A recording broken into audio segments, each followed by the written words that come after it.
ఎవరబ్బా వీళ్ళొచ్చారేంటి? శ్యామ్ శ్యామ్ ఆంటీ వాళ్ళకి నేను లేనని చెప్పి వెళ్ళు.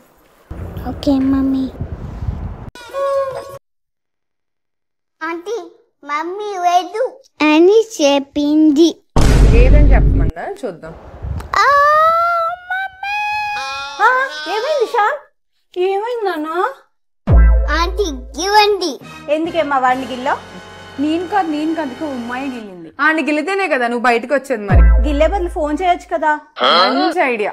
నెక్స్ట్ టైం నుంచి అలాగే చేస్తాను. సరే రా. ఇంతకీ ఏంటి ఇలా వచ్చారు? ఒక 10,000 ఉంటే ఇవ్వు దీపు. నా దగ్గర ఏం లేవు. పోనీ ఒక 8,000 ఇవ్వు. లేవన్నానా?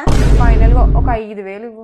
ఇదేమైనా కూరగాయలు బేరం అనుకున్నావా? 10, 5 అంటున్నావు. నా బొర్ర తినుకు, నా దగ్గర లేవని చెప్పాను కదా. ఎందుకే లేదంటుంటే దాన్ని బొర తింటున్నావు? అలా గడ్డి పెట్టండి. అయ్యో దీపు, నీ దగ్గర 5,000 కూడా లేదా? నేను ఇస్తాను కదా, ఇగో తీసుకో 5,000. హై థ్యాంక్స్ వదినా.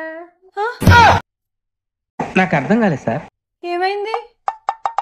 నేను నీకు అప్పు ఇచ్చా, నువ్వు నాకు అప్పు ఇచ్చావు. నువ్వు నాకు అప్పిచ్చావా? నేను నీకు అప్పిచ్చానా? అదేదో నువ్వే డైరెక్ట్ గా అప్పిచ్చేయచ్చు కదా. ఆ బుద్ధున్నోళ్ళు ఎవరైనా ఉమ్మకి డబ్బులు ఇస్తారా? అందుకే నీకు ఇచ్చా. నెక్స్ట్ మంత్ ఫస్ట్ కి ఇచ్చే విత్ ఇంట్రెస్ట్. విత్ ఇంట్రెస్టా? మరి నా డబ్బులు? ఊరికే వదినా, మన ఇద్దరి మధ్యన డబ్బులేంటి, ఉన్నప్పుడు ఇస్తాలే.